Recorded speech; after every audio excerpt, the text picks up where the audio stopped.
Hey, this is the mighty OB'a Pat Freeman once again back here on clbTV and 1080 AM WUFO with our weekly sports update.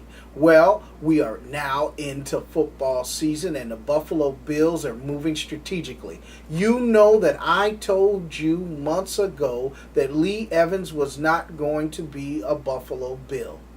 I told you that months ago.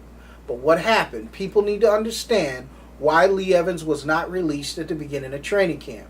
There were whispers around the league that other teams had an interest in acquiring Lee Evans. And Buddy Nix heard these whispers. They kept Lee Evans on the roster and he was traded. He was traded, whereas he kept his salary, which is way too much for the Buffalo Bills to pay him for the production in which they were getting.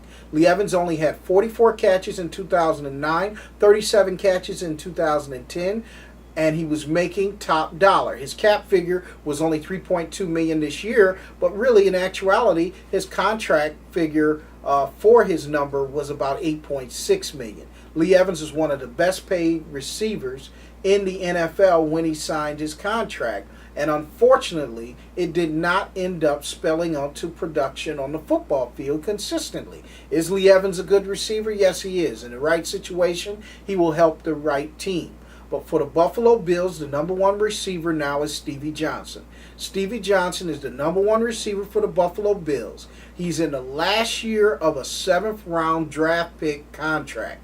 Right now, the Buffalo Bills and Bill Overdorf need to be in contract negotiations with his agent, trying to get Stevie Johnson to agree to a long-term extension, keeping him a Buffalo Bill for the next several years. This is something that needs to be done right away, which will make Stevie Johnson a very happy player and give him security through his life, and also keeping the Buffalo Bills with one of their fines. This is a great fine that you cannot afford to let go. Stevie Johnson is a top-notch receiver in this league.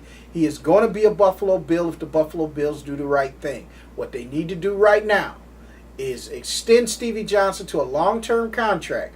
And also, they need to be looking at Fitzpatrick. If Ryan Fitzpatrick performs at a level that he's supposed to in the first 8 games of this season, you have to give him a new contract also, keeping this duo together for the next several years. This is what the Buffalo Bills need to do. In this training camp, we need to take a look at certain players. Michael Jasper, Marcel Darius, and there are other players that are vying for positions on the offensive line that are key for the Buffalo Bills' success this year. We're going to talk more about that next week, but it was right here, the mighty OB'a, who told you months ago that Lee Evans would not be a Buffalo Bill. It came into fruition. I thought he was going to be released, but once the whispers started that other teams were willing to give up something for Lee Evans, the Buffalo Bills and Buddy Nix did an outstanding job in securing a 4th-round pick. Don't listen to those that have not studied how the NFL works. This is the mighty OB'a. We'll see you next week right here on the number one sports show in the nation, and also right here on clbTV, right here on YouTube. We'll see you next week.